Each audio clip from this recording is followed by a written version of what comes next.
You're 2 minutes late.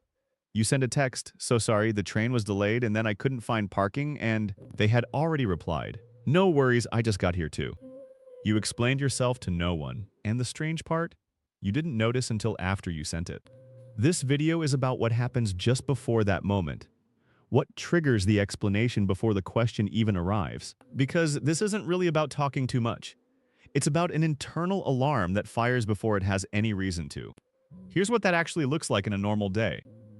You cancel plans with a friend. Simple message, can't make it tonight. But before you hit send, you add a reason. Then a second reason. Then something that sounds like an apology even though they haven't said anything yet. Your friend replies, oh, totally fine. Let's reschedule. They weren't upset. They never were. But in the time between typing and sending, your brain had already run through a whole trial in your head and lost. That's the concrete situation we're talking about. Not just talking too much. Something more specific than that. Most people's first instinct is, I just don't want them to think badly of me.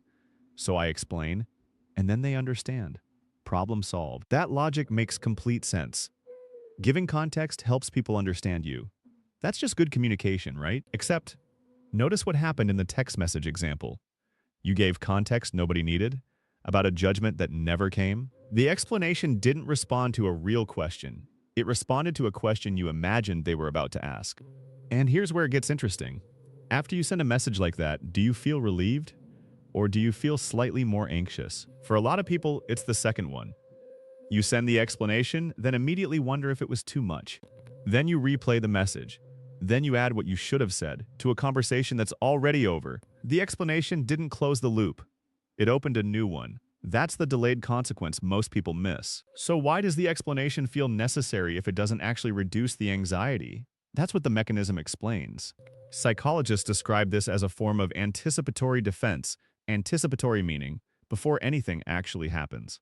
Your brain is constantly scanning for social signals, small cues that could mean disapproval, conflict, or rejection. In most cases, that's useful.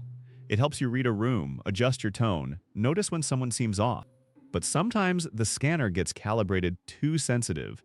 It starts reading neutral situations as potential threats, a pause in the conversation, a friend's short reply, a teacher's raised eyebrow, silence after a decision you made. None of those are necessarily bad signs. But if the scanner is sensitive enough, they can feel like the beginning of judgment. And when the brain reads a signal as a potential threat, it wants to defend before the attack even arrives. The explanation is the defense, words launched early, aimed at a judgment that may never come. Here's a classroom example that makes this clearer. The teacher returns an assignment and says, your answer was close. Before they finish the sentence, you're already explaining your reasoning, not because they asked, because the word close triggered the scanner. Close could mean a dozen things, but the alarm read it as, you're about to be judged, so the defense went up immediately. And here's a quieter version, one that happens alone. Your parent glances at your phone. They say nothing. You explain what you were doing. They weren't going to ask. The glance was enough to fire the alarm. In all three cases, the text, the classroom, the glance, the explanation wasn't responding to a real question. It was responding to a predicted one. There's a useful term for that. Mind-reading bias. Not a clinical diagnosis, just a practical label for when your brain assumes it already knows what someone is thinking. And because you assume they're already doubting you, you start answering the doubt, even when it only exists in your head. The problem isn't that you're wrong about people sometimes. You're not. People do judge. Sometimes they are annoyed. The problem is when the brain treats every neutral signal as a confirmed accusation and launches the defense either way. And there's another layer to this. Research in behavioral psychology suggests that self-justification can be linked to cognitive dissonance. When what you did and how you see yourself don't quite match, the brain uses explanations to close that gap.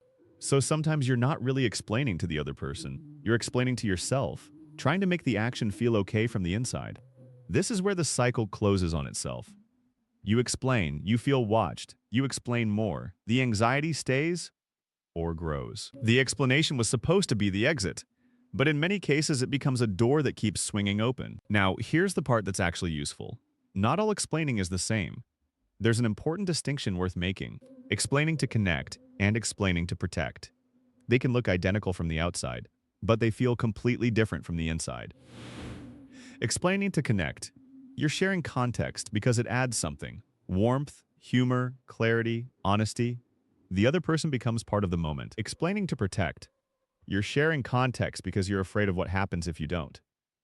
The other person is a potential judge you need to neutralize. Same words, different engine. One useful question you can ask yourself, not during the conversation, but after is, was I trying to add something or was I trying to stop something from happening? You don't have to answer it perfectly.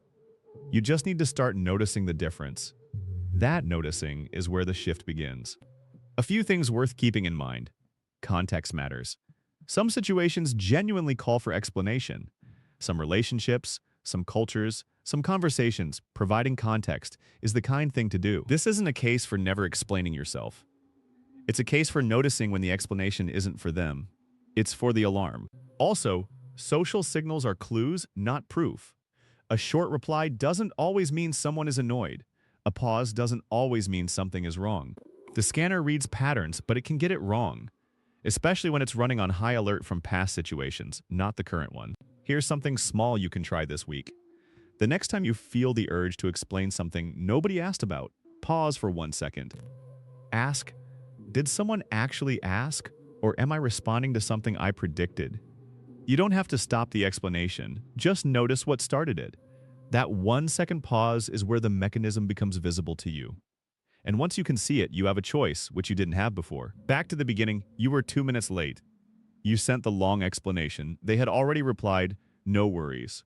Next time, you might still send the explanation, or you might just send, on my way, and notice that nothing bad happens. You're not broken.